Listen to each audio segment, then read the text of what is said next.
ने समझाऊं कै बार, अरे ये पूछ पकड़ रे भेड़ की और उतरा जाऊं पार। दरिया से पार जाना हो और कोई साधन बता दे पार होने का कि भेड़ की पूछ पकड़े चौकस और बढ़ जाओ दोनों दरिया में, या भेड़ पार कर देगी, क्वाइट इम्पॉसिबल, कभी नहीं हो सकता। परमात्मा कहें तुम सभी भेड़ की पूछ पकड़े बैठे हो तो नौका लेनी पड़ेगी और खेवट छाना हो तब पार होगे। अरे तुम कड़े बड़ो रखे इस काल में, कहां बहका रखे हो। गरीबदास साहब जी कहते हैं कि भेड़ पूछ को पंडित पकड़े, अरे ये भादो नदी विहंगा, ओह कि ये पंडित, ये ब्राह्मण ऋषि भेड़ की पूछ पकड़े बैठे हैं, अर्थात आन उपासना अधूरी साधनाएं कर रहे हैं।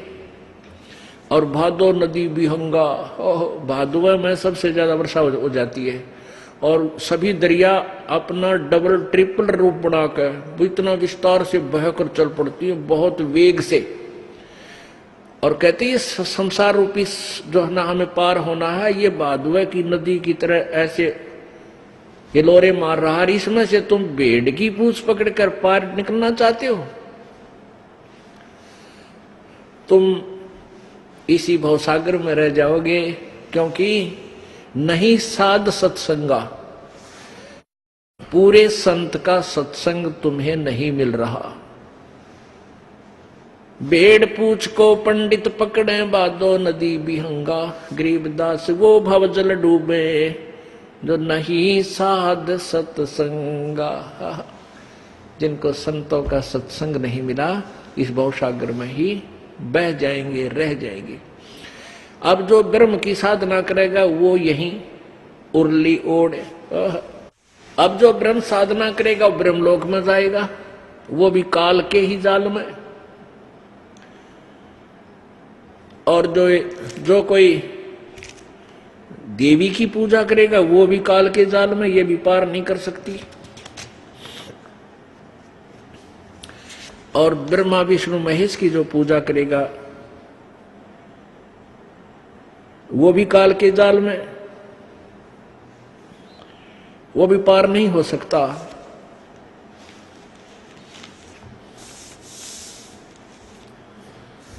तो फिर पार कौन होगा बताते हैं। इसलिए गरीबदास साहिब जी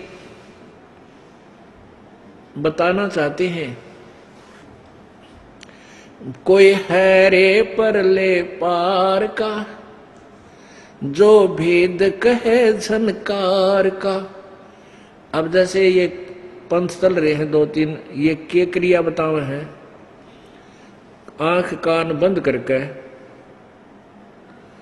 और इसमें सुनो, आवाजें आवेंगी, घंटी सी बाजेंगी, कि तो शंख बाजेगा, कि तो और आवाज आवेंगी। तो ये अनहद धुन सुनो और इससे तुम पार हो जाओगे। अनहद जो धुन है, अनहद नाद है, उसको सुनते ही तुम समझो अपने आप को पार समझ लो। अब क्या बताते हैं कि कोई पूर्ण संत बतावेगा, क्योंकि कबीर परमेश्वर जी ने अपने अमृतवाणी में करने नो दीदार महल में प्यारा है, एक परमेश्वर का पद है, शब्द है,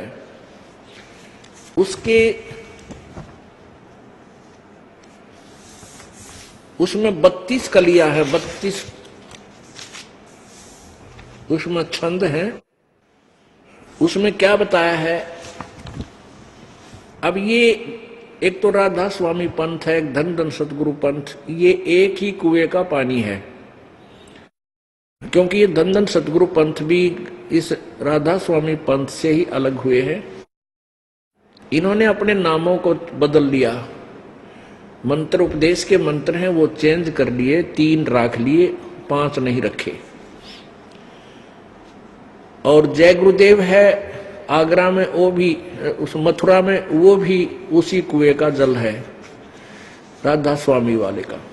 अब उन्होंने राधा स्वामी पंथ वालों ने परमात्मा कबीर जी की वाणी से एक शब्द ले लिया, करने नो दीदार महल में प्यारा है।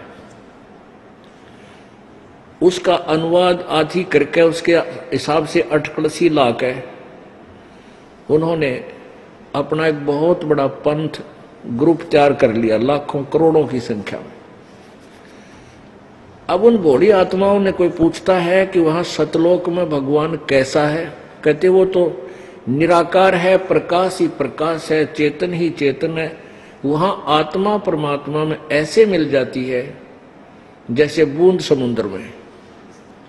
भले आदमियों, हम भगवान की तलाश में गोड्डे रगड़े और फिर भगवान वहां है नहीं तो हम के टिंडे लेंगे उड़े जाके। हम परमात्मा के लिए भटक रहे हैं, उसको टो रहे हैं, परमात्मा मिलेगा, उसके दर्शन कराएंगे, अपने दुख रोएंगे बैठ के, भगवान है उसके साथ रहेंगे, हम भूल जाएंगे सब दुखों को। और वह भगवान है नहीं तो इसे अनाथ यहां पर, ऐसे अनाथ वहां पर, फिर वहां क्या करेंगे जाके?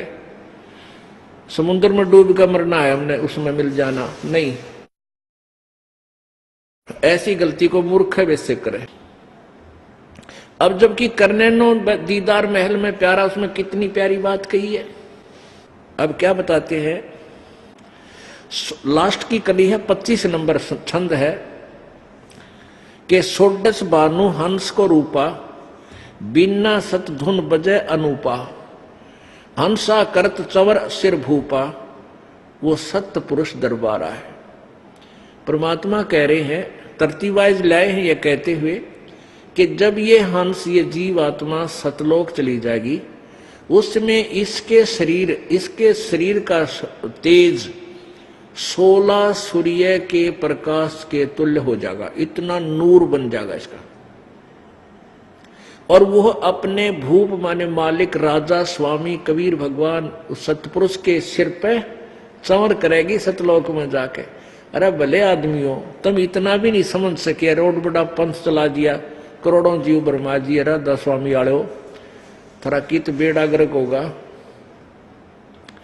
तुमने जुल्म कर दिया, इस अज्ञान भोली आत्माओं को भ्रमित कर दिया। उसमें स्पष्ट लिख रखा है कि वहां भगवान साकार है, उसके सिर पर जाकर के ये आत्मा चवर करेगी।